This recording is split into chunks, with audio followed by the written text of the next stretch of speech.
Welcome to Where I'm From, the podcast that proves no matter how far you go, you'll always keep a little piece of home with you. I'm Bill Meeks. This week's episode is a little different. I'm remembering and memorializing my longtime friend and musical collaborator, Stephan Carroll from Wheeling, West Virginia. This episode isn't going to have any fancy intro. We're just going to get right into it. So stay tuned for a profile on a brilliant musician and a dear friend.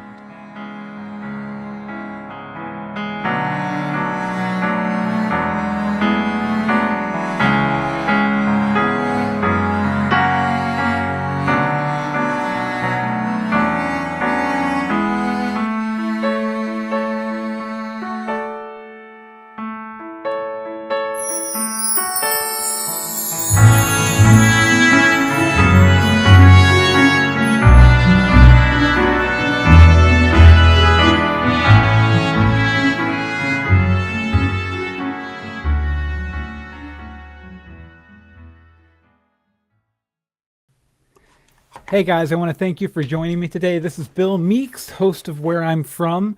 This is a very special episode.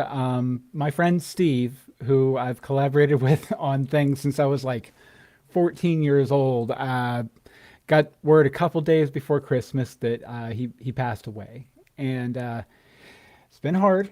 If you're wondering why there haven't been any episodes of Where I'm From, it's because I've been dealing with it. But I thought a good way to sort of, process my feelings about it and to kind of celebrate him, a good way would be to do an episode of Where I'm From, all about Steve. And it makes sense too, because Steve's where I'm from, which is Wheeling, West Virginia, or more technically, I guess, the Bethlehem neighborhood of West Virginia. I just want to say, it's been hard. Steve's always been the guy who I could email with some sort of crazy project and he was all in, man. Like, we were even talking as recently as a couple months ago about, my Everly Heights project and him helping out with that. So it's, again, he's been a guy I've been emailing for decades now. Anytime I had some crazy idea that might need musical support.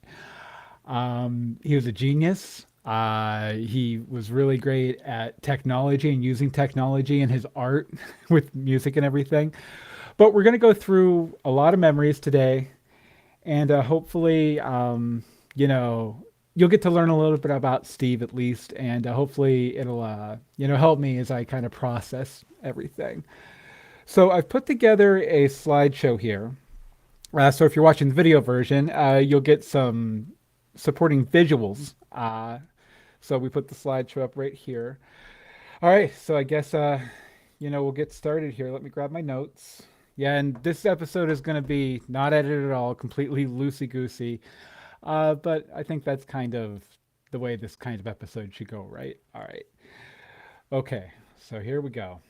Steve Carroll. Okay, so I met Stephan Carroll, as his legal name was, or Steve as I called him, in John Simonson's computer class at Wheeling Park High School. This was a computer class. It started out with like spreadsheets, then databases, then teaching you old programming languages like Fortran and COBOL. And we were both really nerdy guys, so we got along really well in the class. We also rode the same bus up to Bethlehem. He lived on the hill opposite where my parents lived. And since he was so involved in church stuff, sometimes my fundamentalist mom, who didn't really let me hang out with kids my own age because they were all evil, she'd let me go out over there and hang out with them sometimes. So sometimes I get off the bus at Steve's house, walk over to Steve's house and hang out for the afternoon. So, we were pretty close. I'll even say that in the mornings, there was a back hallway at Wheeling Park High School, and it would be me and Steve and Tim Anderson and Craig Burke and Brian Huff. And we would all sit back in that hallway and we would discuss things, whatever we were doing on computers at the time, whether it was a game or some new website, because websites were new then, or we would talk about the latest Simpsons episode. I remember ongoing joke between the 4 or 5 of us was a Go Banana, where Ralph Wiggum's like they're having a orange race down the bus that's collapsed, and the other kids are rolling oranges, and Ralph Wiggum throws a banana down, and he goes Go Banana. I feel like I'm already rambly in this episode. I do have some organization, some notes, but prepare for me to ramble a little bit because it's tough.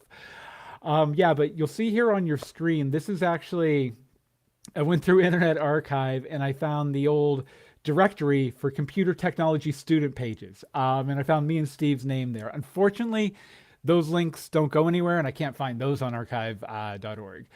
But it went to our various homepages. Steve's was centered around his music because he was already into music at that time.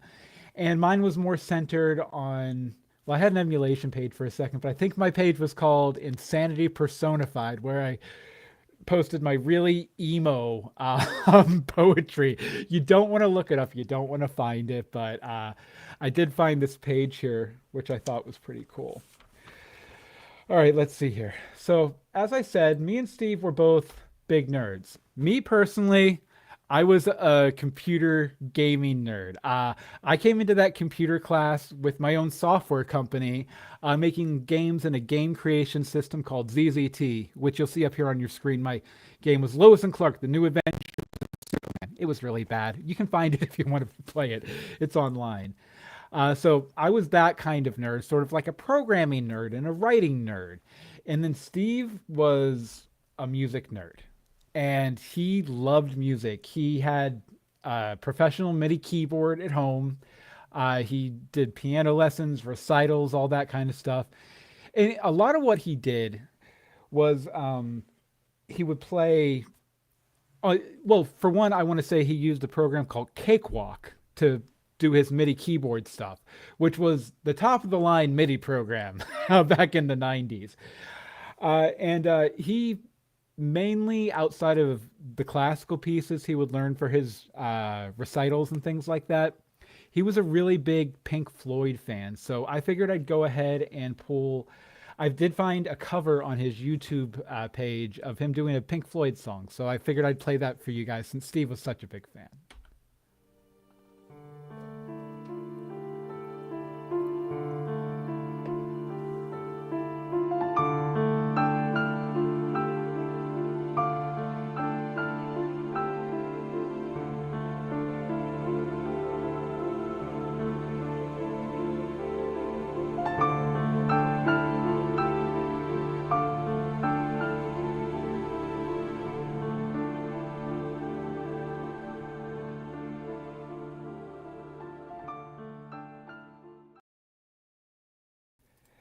Now, Steve, like I said, we had that small pod of people that we hung out with in the back hallway. One of those guys was Jason South, and I got a hold of him a couple days ago once news got out about Steve and everything, and he agreed to send me some memories about Steve. So now this first one I love. It's all about how the Secret Service came to talk to Steve at Park, all because of our computer class. Okay, so Jason says, before graduation, Steve thought it would be funny to write an insane text file in Notepad and leave it on a random computer's desktop for someone to find in Simonson's computer class. The letter was goofy and was about taking over the world and moving to the moon. Someone found it real quick, lol, and told the front office, and the front office freaked.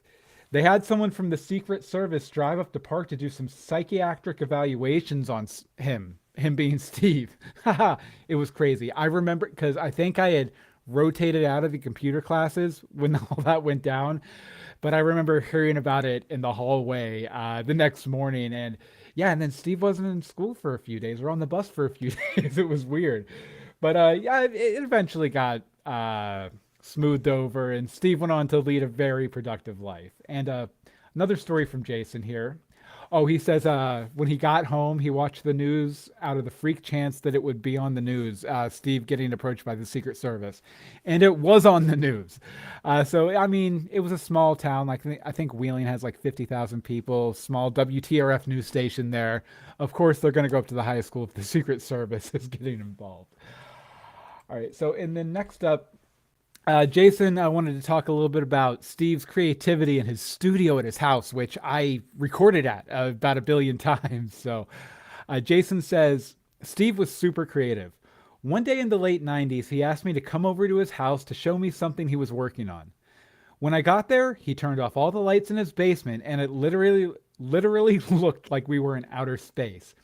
It was such a WTF moment. I asked him, "What in the hell is this?"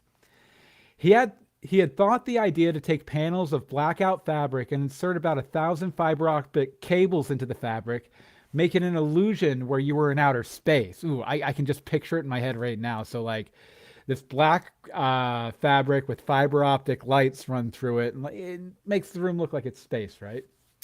It was crazy cool, and not to mention he would break out into the Star Wars and other sci-fi music, which made it even more awesome. Because I mean, Steve had a piano right in his main area in his house, so he was always willing to bust that thing out.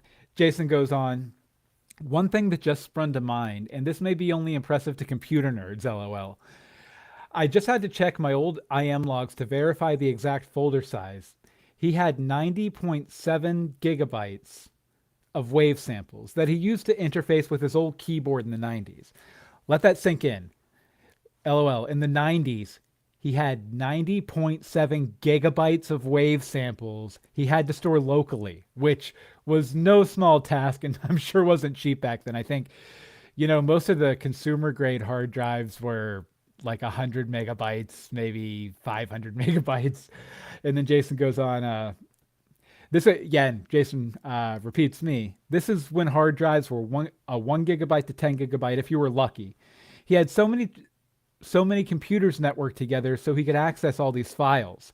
That's how he was able to have a setup that sounded so professional. So I believe that's all of Jason's anecdote. Yes, I believe so. Yes. Okay. Well, thank you so much, Jason, for sending that in. Uh, it's always nice to, well, for one, I haven't talked to Jason for years, and if you can find a silver lining in sad things happening, it's that it gives you a reason to reach out to some old friends. So thank you very much, Jason. It was nice touching base with you, and I hope you enjoyed this episode devoted to Steve. Okay, now me and Steve used to collaborate on silly websites all the time back in my computer class. We did an emulation page together called Bill's Emulation Location. There was a Weird Al fan site that we did together. And speaking of that emulation site, one time Steve helped my friend Craig make a parody version for him to bring into computer class on a diskette and show me like, haha, laugh. So it was Bill's Emulation Location, and there was a picture of Mario right on the front page of the site. Mario 64. And so Steve and Craig went in and they changed it to from Bill's emulation location to Bill's masturbation location, and they stripped off all of the clothes that Mario had, so he was just standing there like a little nude Italian plumber, which hilarious, right? But they did get in trouble for that, and I got in trouble for that too. Come to think of it, because it's Bill's emulation location or other location, as the case might be. So yeah, and I believe I think me and Steve both got in school suspension for 7 days for that. Not the first time or the last time I would get in school suspension because of something that happened in computer class. But those are stories for another day. And we collaborated on a lot of projects back then too. Anything from little programs written in Pascal or Fortran to little humorous little newsletters and things like that. There was always a reason to collaborate with Steve, which I always loved. So, me and Steve were really tight there, especially the first couple of years. That friend group was really my only friend group, and I had just come to high school from homeschooling. So I needed any friend I could get, right? And those five guys, Tim, Jason, Craig, Steve, and Brian, were sort of my lifeline. But as you do, I grew up, things happened. I got a girlfriend. And so then I swerved from doing computer stuff to doing theater stuff, as you see here on the screen. I, I didn't talk much to Steve or any of the other guys once the theater stuff started happening. For one, my girlfriend was kind of, like very controlling of my time, and then I had theater, and I didn't have any time left for Steve and the nerdy guys. But we chat when we saw each other, but we really didn't hang out much anymore. I think there were a couple times my junior year I went over to his house again off the bus, but it was few and far between. So I was doing the theater, and then I got into the punk scene in Wheeling for a little bit, and then I went off to college, off to make my future, and I didn't know if I'd ever see Steve again. But even though, my college was close to Wheeling, where Steve lived, I really never made it down much. I might have run into him like at a restaurant or something sometime, but I didn't really see him much during college. I will say that Steve kept busy though. He even got featured for his work with MIDI and music keyboards and everything by the West Virginia PBS news program Outlook, which I have a clip of right here. Technology has given musicians an upper hand. Entire compositions can be changed with the stroke of a keyboard.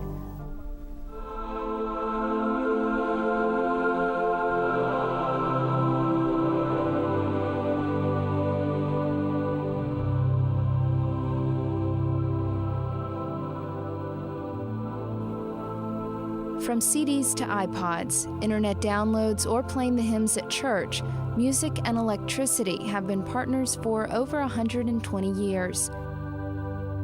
Stephan Carroll of Wheeling plays to the congregation of the New Life United Methodist Church every Sunday on a virtual pipe organ he built.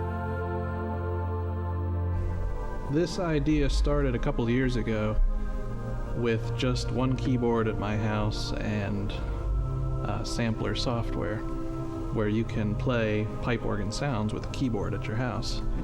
So I got to thinking, why couldn't you design something that would be like a pipe organ to use in the church? We've called it virtual pipe organ because it's not really a pipe organ, it's virtual. I want to say this was a Hammond organ. We gutted everything inside and out, and that took about a week to get all the circuit boards and everything out of it, and designed the casing to hold two keyboards here. We cut a hole in here for a CD-ROM drive. The monitor is touchscreen, so when you touch any buttons on the screen, they respond. All the computer components, the hard drive, and everything is back inside of here. I think this is the wave of the future for the church.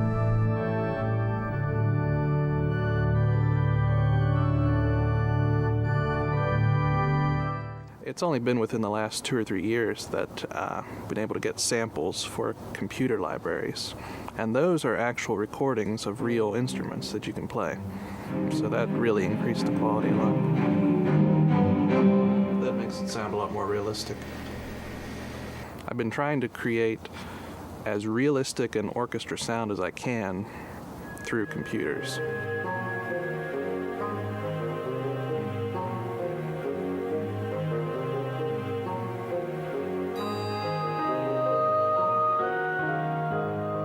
I decided to try to explore emotions in music.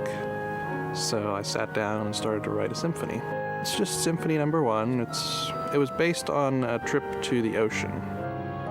If it wasn't for technology, I would have to write all of this music out by hand and take it to a real orchestra and have them play it. I've never been one to write music down. I just play it as I hear it and go with it. I wouldn't be able to do that without technology. Just hit record and start playing.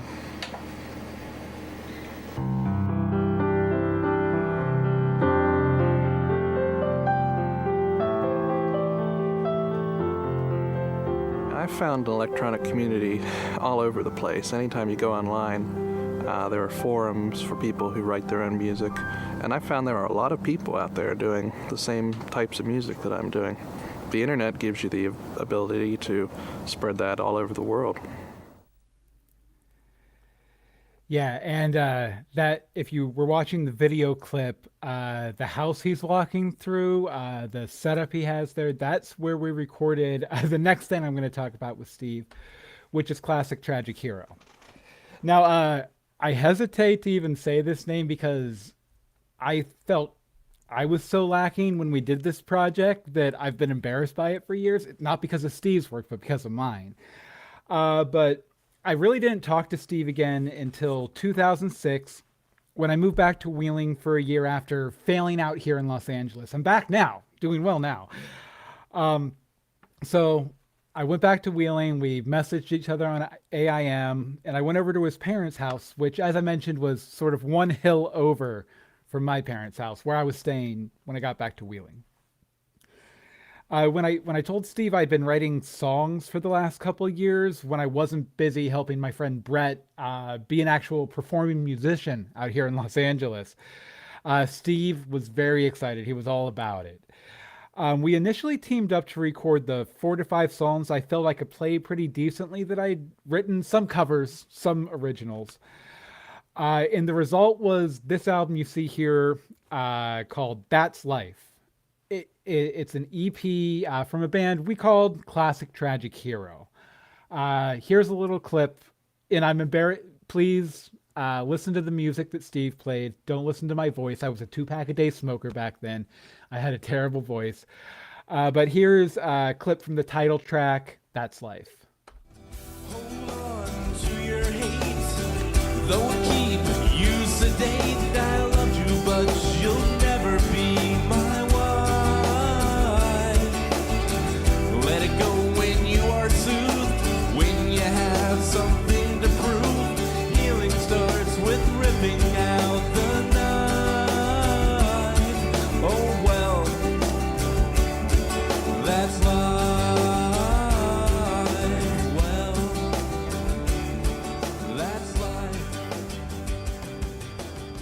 Call me sad and Listening back to that, it's not that my voice was bad necessarily or off key. It was just weak, and I think that was honestly because of the smoking. But I also wanted to share. Hi, with you guys, this is Bill. Sorry about that. I wanted to share with you guys one of the few times we both appeared on the same mic together. And after we released our first album, That's Life, we got approached by a podcast called A Life of Play, who wanted to use our song Another Day in the City as their theme song. And then they asked us to record a little promo. This was when podcasts were new at the time, so it was like, ooh, a podcaster. I can't believe it. It's a professional podcaster. But they got a hold of us and asked us if we would record a promo that they could play during the show, which we did, and I'll play it for you now. Hi, this is Bill And Steve from Classic Tragic Hero. You're listening to a Life of Play podcast where they like to play our music every now and then, so stay tuned. And check out our music at myspace.com/classictragichero and stephencarroll.com. Void where prohibited, not valid in Alaska. Website may or may not contain viruses. Children 12 or older, please consult a physician before use. Website may not contain anything. We had a good time. Trivia, though. I cribbed the band name Classic Tragic Hero from the book Things Fall Apart by Chinua Achebe. I first learned about the literary concept of a classic tragic hero, someone who has the potential to be a hero but has one fatal flaw holding them back. And so I loved the book when I read it in English 10 honors at Wheeling Park High School. So when it came time to do the band name, at that point, I was really down on myself because I had just kind of failed in Los Angeles. I had gotten out of a really long-term relationship a few months before that, and I was just feeling like a failure all around. And I felt like I had some sort of fatal flaw that if I could just identify it, that it would be okay. And so when it came time to do the band with Steve, I was like, let's call it Classic Tragic Hero, just like the main character from Things Fall Apart. I seemed fitting anyway. All right, let's see here. Okay, yeah, trying to get through here, guys. If I do get emotional, I do apologize. So around the same time we were doing all this stuff with Classic Tragic Hero and recording that That's Life album, there was some fly-by-night website called YouTube.com that sort of took off in the zeitgeist. You might have heard of it. And a big part of the reason it took off like it did was because of a white boy rap video that SNL put out called Lazy Sunday with Andy Samberg and Chris Parnell. It was a viral sensation. And so we decided to ride the wave. So I put together this medley of some of my favorite rap songs from Warren G's Regulate, Bare Naked Ladies One Week, and a little bit of Gorillaz Clint Eastwood thrown in. Oh, and Ice Ice Baby. It kind of mashed them all together and did a medley of them. We originally, I will say, it's been renamed on the Classic Tragic Hero channel, which I will have a link to in the show notes. It's been renamed to Classic Tragic Medley because White Boy Rap, I don't know, it doesn't feel like a very 2022 title, so I went in and changed the title real quick. We also, for White Boy Rap, we shot and released a music video, which ended up being a huge hit on YouTube. I do want to, again, apologize for my voice. I was a 2-pack-a-day smoker back then. My voice is actually much better now, as you'll hear later. But here, I'll go ahead and play a little bit of what was once the White Boy Rap and is now the Classic Tragic Medley.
Wow. Yes, that did actually happen. And you would be right to assume that no one ever heard of it ever again, which would be true, except right after we posted it, because YouTube was so young and there wasn't a lot of content on there, it actually did really well, especially for YouTube back then. As of today, December 30th, 2022, the Classic Tragic Medley video has 121,000 views on YouTube. Now, granted, about 100,000 of those happened all back then in 2006, and then the other 20,000 or so have been since then. But it's still, a point of pride to me that I had a #1 music video on YouTube in the first 6 months of YouTube being a thing. So, bragging rights. And, Steve obviously shared those bragging rights too. Now we did our second album about 6 months later. It was a little underbaked, a little undercooked. It was called Journey. Basically, because White Boy Rap / the Classic Tragic Medley kind of blew up, we were like, okay, we got to get new stuff out right away. So I went and I wrote, I think, 10 songs maybe.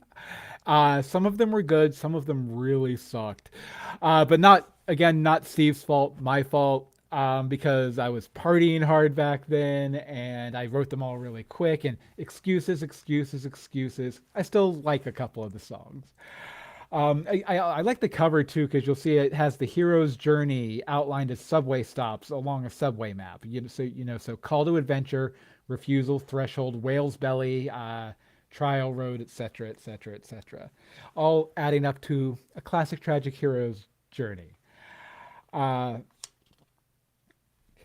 again, as far as where I was at the time, I was doing a lot of drinking. I was really depressed because of the relationship and the failing in LA and everything. But that's all kind of me stuff. And any flaws you hear in the songs from Journey are not because of Steve. They're because of me.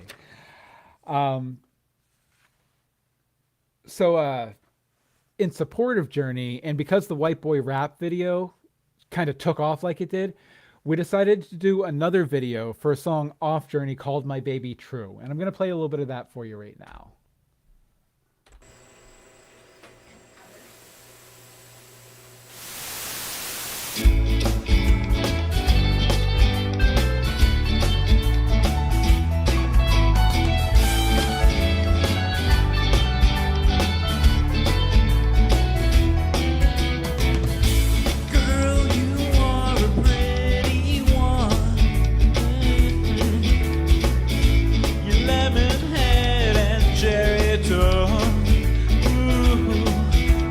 Showed up late, would you open your gate and leave me in the cold? Then if I asked for a date, would we celebrate or stay lost in the folds?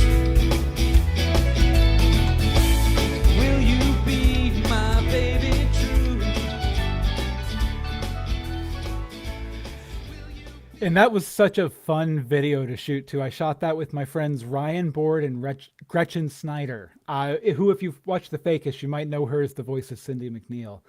But we basically spent about a month, 3 weeks, 4 weeks, 5 weeks, something like that, running around Wheeling, West Virginia, shooting all these pop culture parodies. Like I think you saw Little Shop of Horrors in there, Charlie Brown, WB or CW shows back then, the Elective Detectives.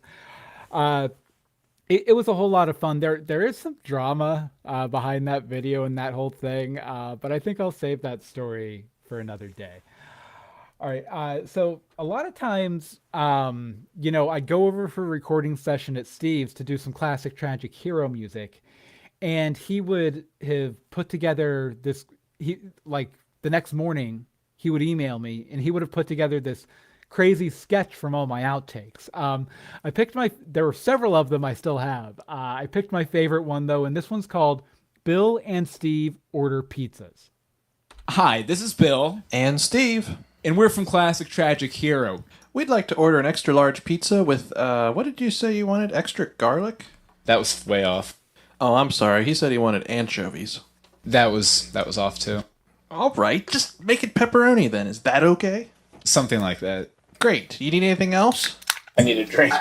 We got stuff to drink here. I'm not paying them $10 to deliver a bottle of Coke. Oh, sorry. Yeah, whatever. You want anything else? Okay. Actually, it'll be. What? I forgot the right words. Listen closely when I ask this question. Do you want anything else? Oh wait, no.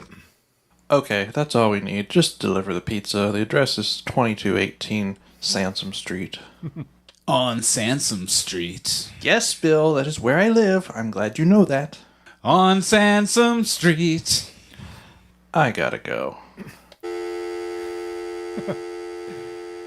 He would always send these to me at like 3 o'clock in the morning too. I don't know why he was up that late doing silly shit like that, but I always appreciated it. I debated throwing more of those in here, but I was like, you know what? This is probably the strongest one, the best one. We'll leave it at that. Sansom Street, by the way, was a song off the album Journey. Okay, so eventually our local and internet notoriety earned us a gig at Yesterday's, the hippest club in Wheeling at the time. Not that that's saying a lot, because I mean, it is Wheeling, West Virginia. So I mean, even the hippest club isn't all that hip, right? They usually catered to punk bands and death metal, thrash metal kind of bands. But I hope Steve's piano skills and our folk punk attitude would win over the crowd at Yesterday's. It was like, I do this all the time in my life. I'm like, okay, we're running, we're good. Let's put on ankle weights and see how that goes. Let's go and do folk punk at Rock Club and see what happens. So I was really excited about it. Steve seemed to be really excited about it, but at the end of the day, one of the things I remember most about Steve is he hated the spotlight. He hated.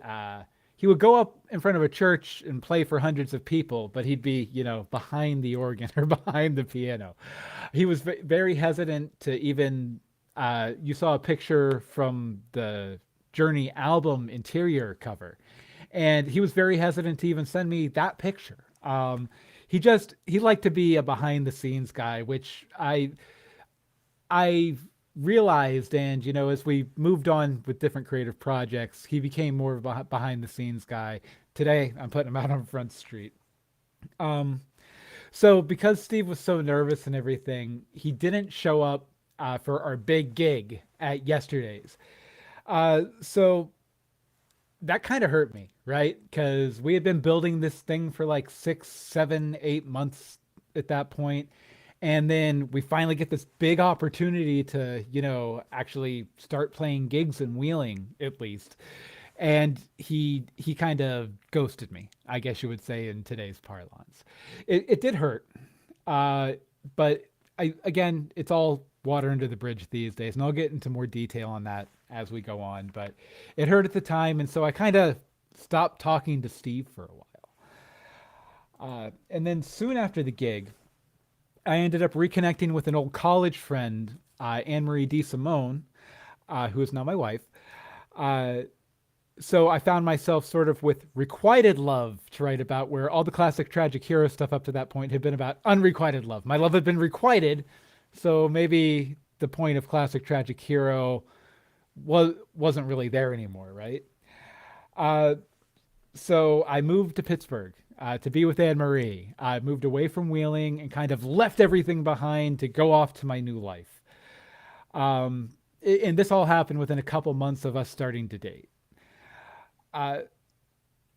So a few months later, after we got settled, Steve messaged me, apologized for not showing up to the gig, and asked if I wanted to work on some new stuff. Now, I was a new dad at that point, living in Cleveland at that point, struggling to find employment at that point. But I was still all about working with Steve. I've always loved working with Steve. We've always had like this shorthand between us. So I was like, yes, let's do it. And we worked up a few new songs, including one called Classic Tragic Heroes, like the name of the band. But with fatherhood on my end and Steve finding the love of his life, Amy, it never really went anywhere. And that's, if you look over there, you'll see a picture of Steve and his wife, Amy, who got married, like I said, about 2 years after we stopped doing the classic tragic hero stuff. All right. Well, I am going to say that, this is a sponsored podcast. It feels really weird to do a sponsor read during this, but I am going to let you know a little bit about Stream Studio, and then we'll be right back to talk more about Steve and his studio. Thanks. Where I'm From is brought to you by Stream Studio. That's STREANN Studio, the web app that puts you in charge of the live show. Stream Studio allows you to take your streaming game to the next level by allowing you to stream to multiple platforms at once. If you want to go to Twitch, if you want to go to YouTube, you can stream to all of those platforms at once, get feedback from your audience, and most importantly, it puts you in control of the show. Now, Stream Studio has several packages that work for just about any type of broadcaster. From the free plan, where you can stream with a watermark, all the way up to the gold plan, where you can have up to 8 guests. You can stream to as many social platforms as you want. You can get a web link to share your show with external audiences, and you can even get an iframe so you can embed your live stream show directly into your website. Hey, I love Stream Studio so much, I'm using it to produce this show. I want to thank Stream Studio for supporting Where I'm From, and you can give this fantastic software a spin and support Where I'm From at the same time. Just head over to our website at billmeeks.com/whereimfrom and click on the Stream Studio banner so they know we sent you their way.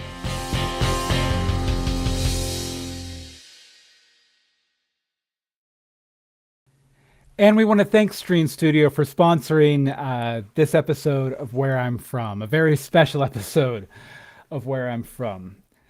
So, like I said, me and Steve, over the years, we didn't quite connect on Classic Tragic Hero at that point, although we were always trying to. But I kind of went off and became a freelance video producer where I would make advertisements and explainer videos, all sorts of stuff like that for various internet startups. One of them, I was lucky enough to find an opportunity to bring Steve on for. There's a podcast out there that's still going on called Sword and Laser with Tom Merritt and Veronica Belmont. And back in, I think, 2005 or no, 2010, something like 2008, somewhere in the late 2000s, or yeah, the late aughts, they got picked up as a video YouTube show on Felicia Day's YouTube channel, Geek and Sundry. So I knew Tom from various things, like I was a big, constantly in the chat room over on This Week in Tech Network where he worked. And so he reached out to me to see if I wanted to do the animation for him. He didn't explain necessarily that they already had a theme song they were 1,000% happy with and wanted to use for the TV show. So I reached out to Steve about putting together a theme song for the show. I asked him if he wanted to, I thought it would be a fun idea to base the music off of an 80s show called CBS Storybrick, which was an anthology show that would do adaptations of various junior high school kid novels, like How to Eat Fried Worms is one that pops into mind. But I always loved like this big epic opening they had. So I was like, that would be good for Sword and Laser too. So here for the first time, I'm going to play you what ended up becoming the intro for the show with the original music I commissioned Steve to write it for. You might find this a little familiar. We'll see.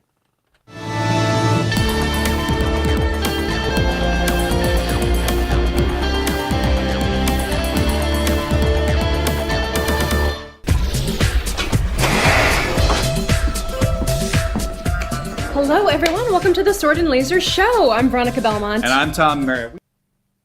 And if you followed any of my work at all, you probably recognized that song that was being played as the theme song to Greetings from Storybrooke, a Once Upon a Time podcast that I did with my wife, Anne-Marie DeSimone, for a number of years. This is all going to stay in.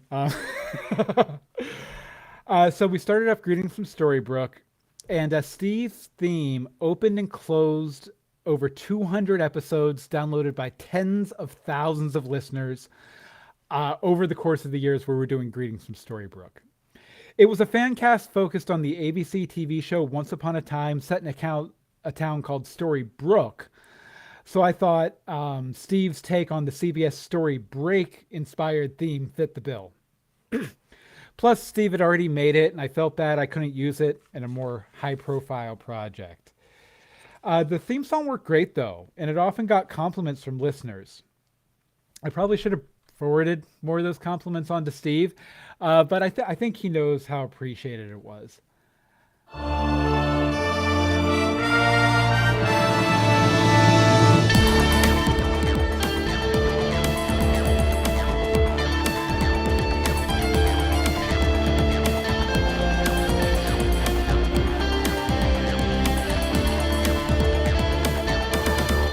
Greetings from Storybrooke. I'm Bill Meeks. And I'm Anne-Marie DeSimone. And Anne-Marie, we are here for a very special episode today. We're going to have a very special episode. A very special with some episode. Serious topics to talk about tonight. Yes, oh, wait a second. Where'd Anne-Marie go? It's the masked woman with the fairy wand. I don't know.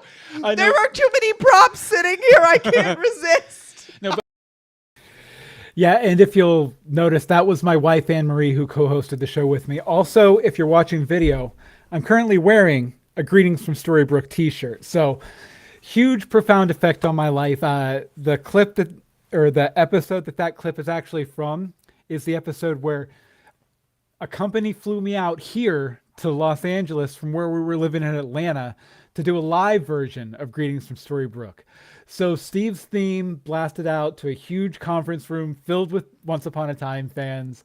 I think I made sure to send him a note after that, being like, dude, your music got blasted out to the world. So after we got done with the fan podcasting stuff, because we added another one, and they were even more successful than the Once Upon a Time one, and then we ran out of time to do it. So we kind of folded things. But I wanted to keep doing podcasting. I had always had an idea to do a comedy podcast, some sort of sketch comedy podcast. And so that idea became a show called The Fakist, reporting the fake news for real. Now, it's not very political. I know fake news has a lot of cruft around it these days, but we ended up doing a fun comedy show called The Fakist. In this crazy mixed up world, you need fake news you can depend on. When news is breaking, it's probably the fakest.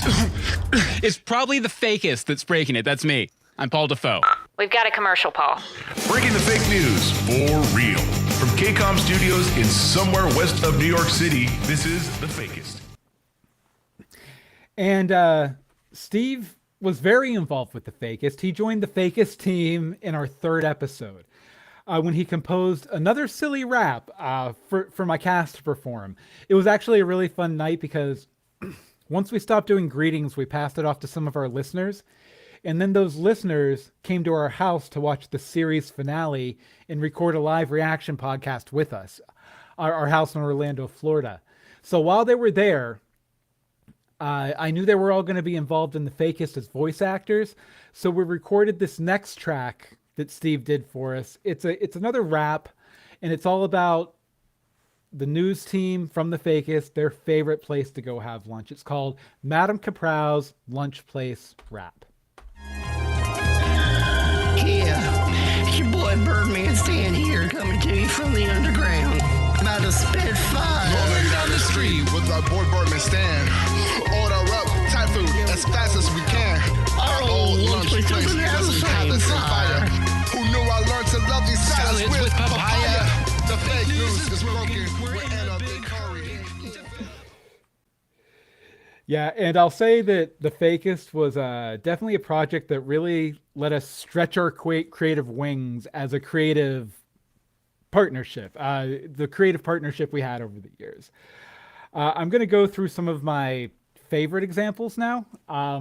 First up, I want to go show you this one. It's basically in the first season of The Fakist, Mr. Rogers as a character gets revived by a weird voodoo spell by these Twitch streamers to kind of help them get subscribers. I know, it's weird, but I had Steve record a suite of piano music that was in that jazz style, plinky plink style of Mr. Rogers. And I'll play a clip of that in that story for you now. When asked about mounting criticisms from the quadrennial set, Mr. Rogers was taken aback. Children today can be so mean. Making fun of how somebody looks? It's never okay to make fun of somebody for something they can't control. It's like they didn't hear a word I said. It might feel like the world's ending, but it's not. And even if it was, we need to show that we're brave. You can't be brave if you're inside out, worried about every little thing there is to worry about. You miss the big bad things. And those big bad things, they show you just how brave you really are. My mother used to tell me, a long time ago, whenever there was a big catastrophe or something really scary on the news, she would tell me to look for the helpers. And if the news about the president makes you sad or angry, remember that he has helpers like me looking after him. I hope that helps you to be brave. Other people already know you're brave. You just need to show it.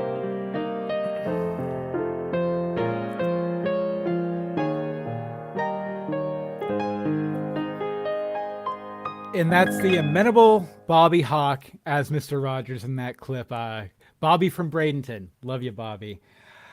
Next up, okay, so in the second season, Paul goes through a crisis where he thinks he's got what he wants, but then he realizes it's not what he needs. And this was a major theme throughout all of The Fakist. One of my favorite pop songs to kind of deal with this theme was a song called by the New Radicals called You Get What You Give. So it became sort of a motif throughout the season. We did a few different pieces with it that I'm going to play for you now. One of them's a story where one of the reporters for The Fakist goes to interview the former lead singer of the New Radicals. And then I have some other versions that we did in there. And then I have a karaoke track that Paul sings at the end of the season. Again, the reason, the New Radicals song, You Get What You Give, in a lot of ways, is about this band who's been working hard for years and years and years, and finally gets to the point where they're playing with Marilyn Manson and Courtney Love and all these people, and then they realize it's not what they want. So here, now I'll go ahead and play for you the You Get What You Give suite. First up, a 90s pop idol resurfaces after years out of the public eye. Greg Alexander, 47, formerly of the one-hit sensation New Radicals, resurfaces tonight in the new Flix documentary Flagpole Sitta, Falling from Grace, about one-hit wonders specifically from the years 1997 to 2001. When I found Greg Alexander, he was wandering the woods of Ableton, Kentucky, searching for squirrels to feed his 4 growing boys. Sometimes I come out here and think about those 3 weeks where we're in the top 10 on TRL. They even had us in studio once. It was surreal. Hold on. But yeah, this goes out to a dear, dear friend. Fly high, buddy. Fly high.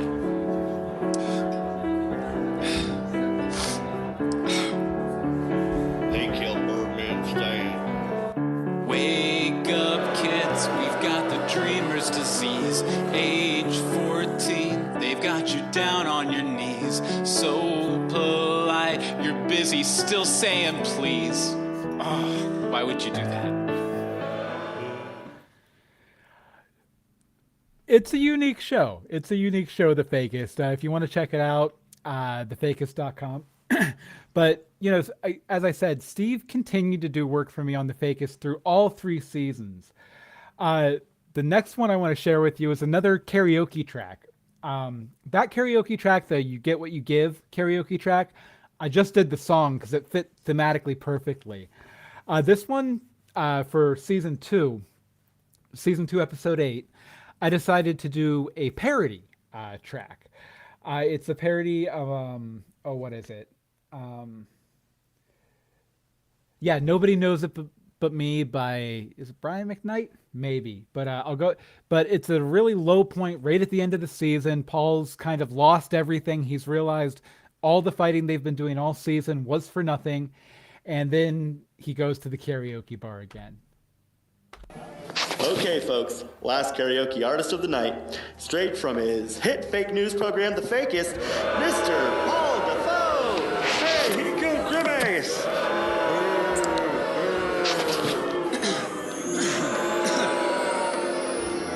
This one is going out to my dad, Janitor Jim, and my news team.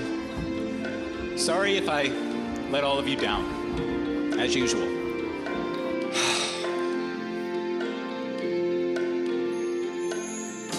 I'll pretend I'm glad I'm going away.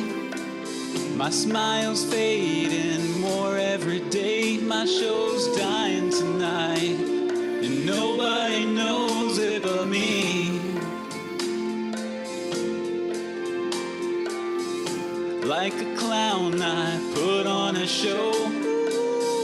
The pain is real, even if our viewers don't know, usually, and I'm crying inside. But nobody knows it but me. Thank you for dealing with my warbling. It was a character voice. It was a character voice. Next up, we did probably the episode I'm most proud of out of all of the episodes of The Fakist, the totally original Fakist Christmas special. And Steve, because he's a very talented keyboardist, just so happened to have a collection of about 9 or 10 Christmas carols sitting around that he sent me to use for him. So I'm going to play you a little clip with some of those for you now.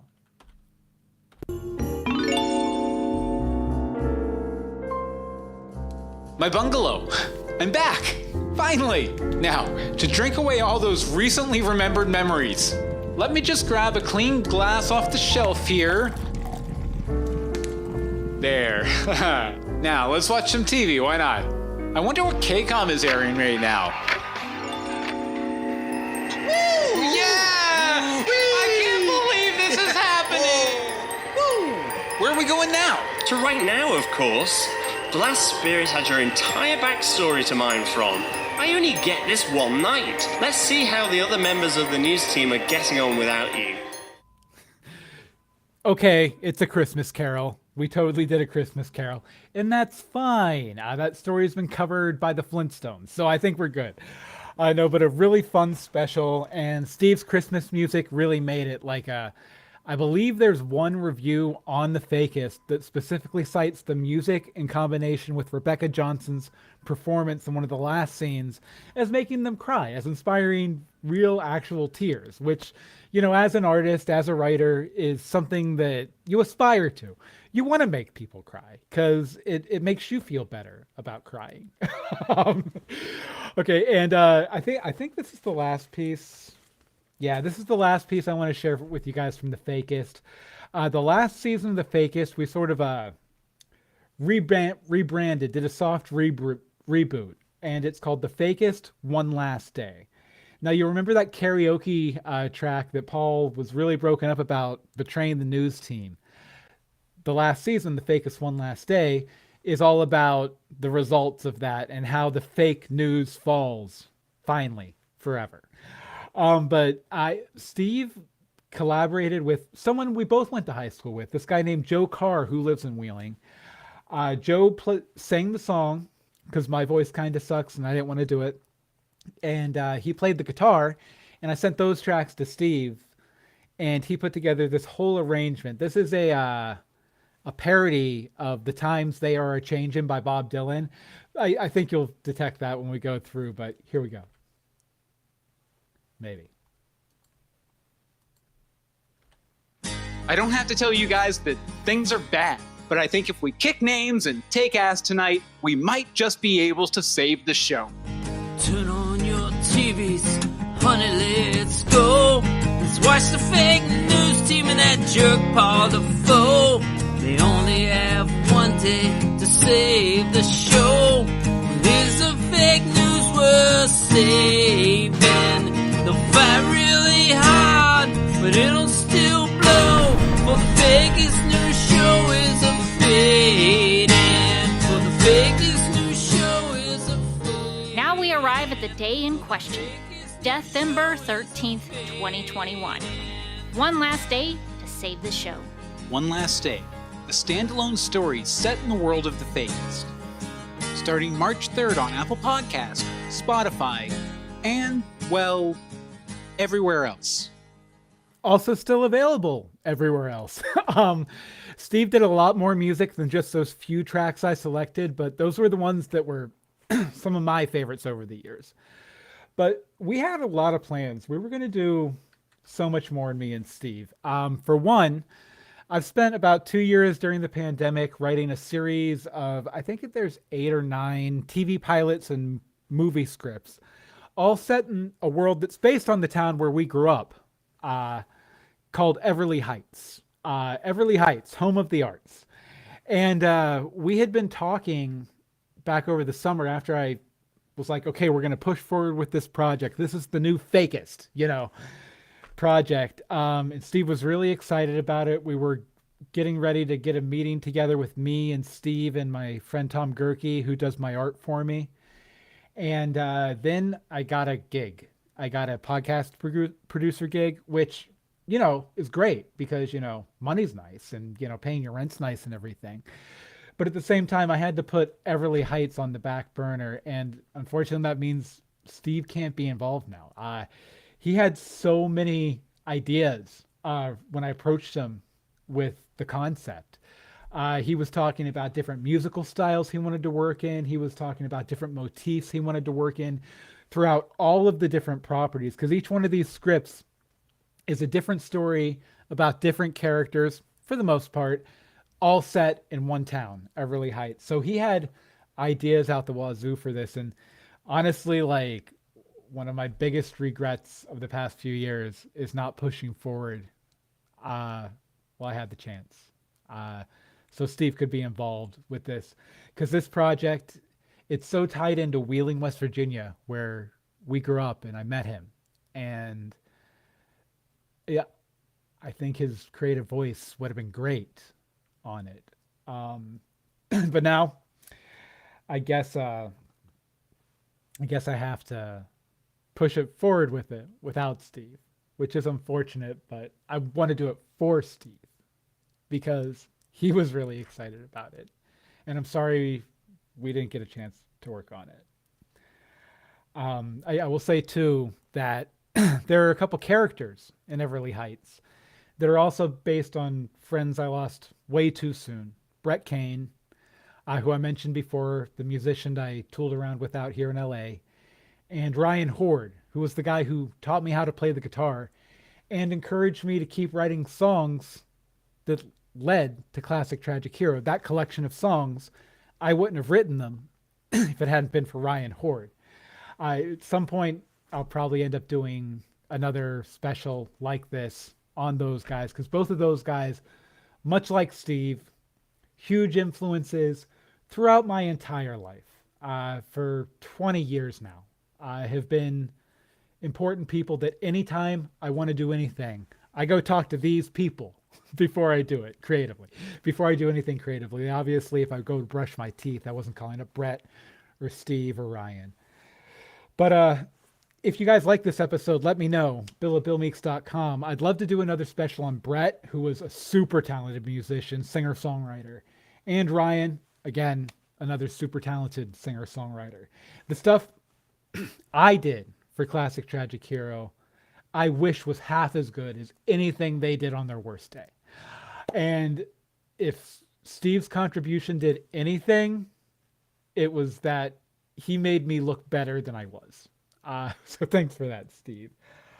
All right, so I want to close this out here with, I have one final Classic Tragic Hero song that has never been released. Last summer, Steve sent me this track, and it's a song he wrote a few years back. But it was the first time he ever approached me with a song for Classic Tragic Hero. He had the instrumentation all done. He just wanted me to cut the vocal track because he hated his voice. And it's called In the Long Run. And it's really about someone sort of reaching the end of their life. And at first, when he sent it to me, I was a little worried, but then I touched base with him, and it wasn't anything reflective of where he was mentally at the time. So I was like, okay, well, we'll get to it. And again, same thing has happened with Everly Heights.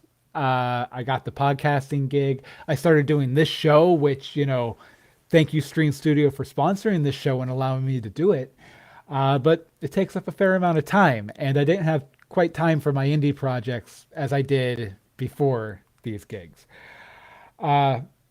So Steve sent this song to me. I want to share it with you guys, as well as one cover song from his YouTube channel that I think you guys will really, really enjoy. You might have heard a little bit of it up top too. But I'm going to toss to the song in a minute. Sorry, I'm getting a little emotional here. But I want to thank you guys for joining me for this 2022 season 1 of Where I'm From. I'm going to be back in the new year with plenty of new people, probably a bit more cheery than this, although I've tried to keep it as lighthearted as I can, considering my heart's still a little broken about everything. But yeah, please come back in the new year. We're going to have season 2, starting with Dave Thune, great comedic actor here in Los Angeles. And we're going to keep rolling through the months, talking to people about where they're from. You can find links to all the places you can subscribe to the podcast over at billmeeks.com/whereimfrom, all one word. I think that about does it. Oh, I also wanted to say, if you knew Steve, and like Jason did, if you want to share a memory, I'd love to. I have a feedback section on this show. I'd love to keep talking about Steve for as long as people keep talking to me about Steve. So feel free to shoot me an email with your Steve memories, if you have them, bill@billmeeks.com. I think that's about it. So this is going to be the next to last Classic Tragic Hero song that I'm playing, In the Long Run by Steve Carroll. I'm going to post it over on that channel as soon as I'm done with the show and everything. And then after that, we're going to end the show with the orchestral connection, a fun orchestral cover of the Rainbow Connection. I want to thank you guys again so much for joining me on this very personal episode of Where I'm From to close out the season. And we'll see you in 2023.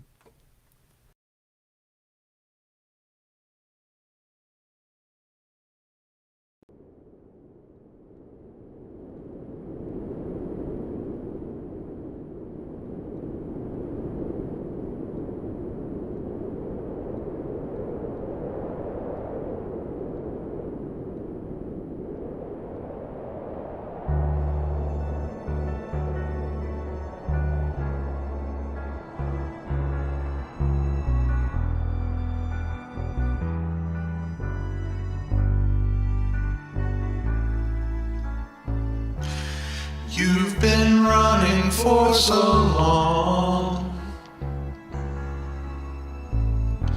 Your past is gone, you're almost through.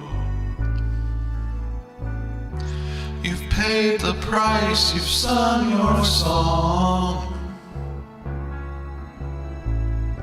There's not much left for you to do. So go ahead, sit back and cry. And hope they'll miss you when you're gone. You're feeling old, but is it all just in your mind? Could you fix it with a needle or a pill? Would it make any difference in the long run? You've run so far, but there's a hole within your soul, and you're about to lose control in the long run.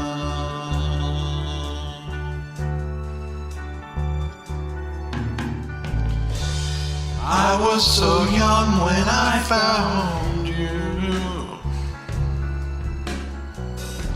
My life had only just begun. Your memories are all that you knew. Your best days you had outrun. I thought I'd learn from your mistakes, but in the end I shared them too. You're feeling old, but is it all just in your mind?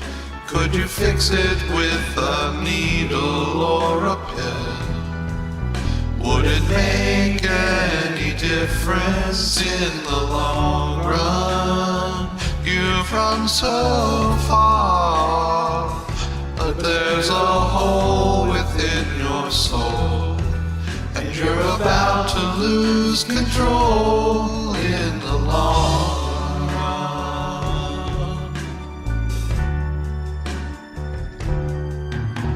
You ran the race, you kept the faith, but the whole world changed along the way while you stood still, looking back to yesterday. You gave up the fight, you lost control, you put your hope in a pill and thought you'd never grow old, and now you're looking in the face of another lost soul.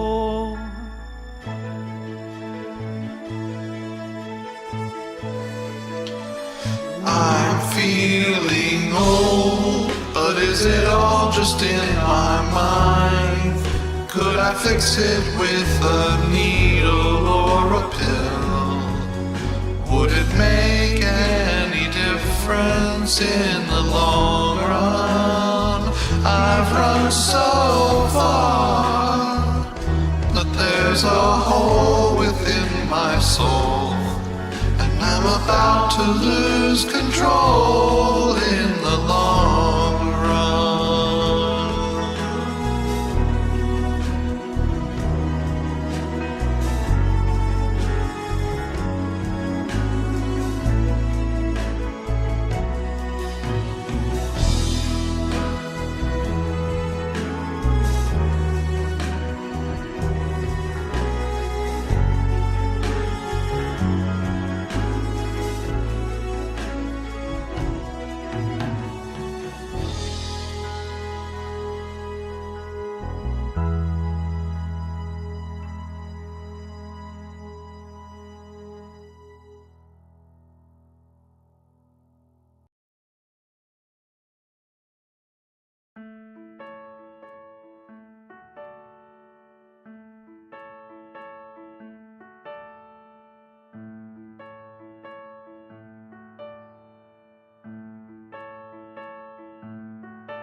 Bye, Steve.